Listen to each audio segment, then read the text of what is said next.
The leadership of the Edgewater Community Council had put together this Operation Winthrop Kenmore, that we were going to have a focus on revitalizing Winthrop and Kenmore, because that backbone, that spine, was the key to Edgewater. And they're looking for somebody to, well, you were actually looking for what you called a program and planning director at the time, to survey the housing conditions, find out who owns things, analyze the problems, develop a plan. So I figured, okay, I'm going to do this. So then we moved into Edgewater. That must have been 1982. And I think one of the very cool things about what Edgewater Community Council was doing was actually identifying a task, a goal, an issue, and saying we're going to organize the community around this one thing that is the most important thing to our future. But what was really key were the people who owned all those buildings on Winthrop and Kenmore. And so I think it was quite unique that we had an organizing effort that did include residents, but also included primarily was directed at the owners of the buildings there. And we went to the building owners and basically said, you know, we're going to turn this area around, and you know, you're with us or you're against us. So yeah, beginning in 1980, that Edgewater was officially recognized as community area number 77. And it was because of arguments and evidence presented by the community. And so I think that whole name, Edgewater, and we tried to create a context for positive investment and positive ownership of buildings. And it's absolutely true as the foundation for community development here. 1986, I believe, we bought our house. You know, that area didn't really have a block club, and we had come out of in South Shore and Hyde Park. We had been a part of block clubs and trying, you know, realize the importance of block club.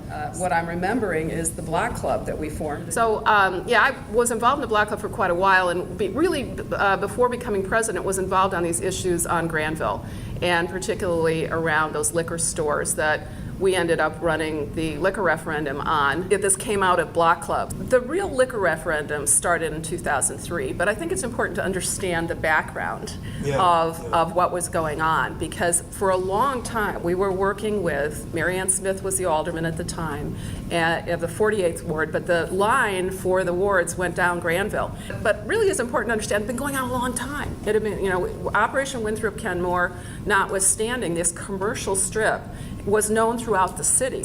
We were renowned as an area for prostitutes and drugs. Block club leaders went with our aldermen to visit each of the liquor store owners, and they just pointed to each other constantly as the problem. So we redrew the lines of the precinct. When it came time we could redraw the lines of those precincts, we realized that we had the ability, and the ward lines changed. And when we saw that happening, we said, this is the time to do it.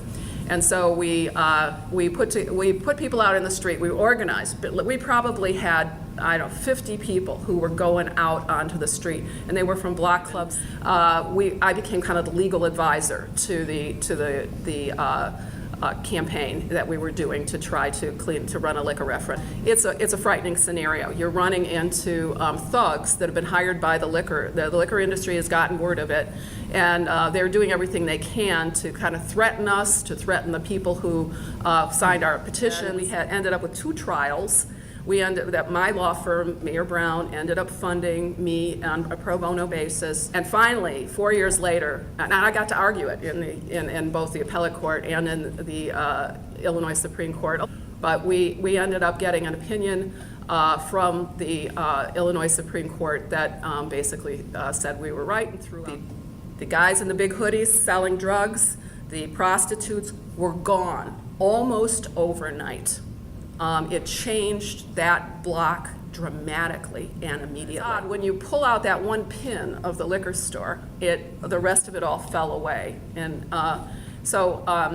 we became very protective of that area. We remained protective of the area. Granville Task Force grew up to try to then say, okay, we've gotten rid of these liquor stores. Now, what else are we going to do to improve? Granville right now is a much stronger commercial district, much stronger block. I think the fact that it's stronger helps the surrounding community as well. I heard on the radio the other day that somebody thinks the millennials are more socially involved than the boomers were, and they live their politics. These young people have strong belief systems, and I think my view is that we can only benefit from them, and we need to continually involve them. I think we have to keep the history in front of them, though. That's why the work that the History Society, Edgewater History Society is doing is so important, because we can make the same mistakes,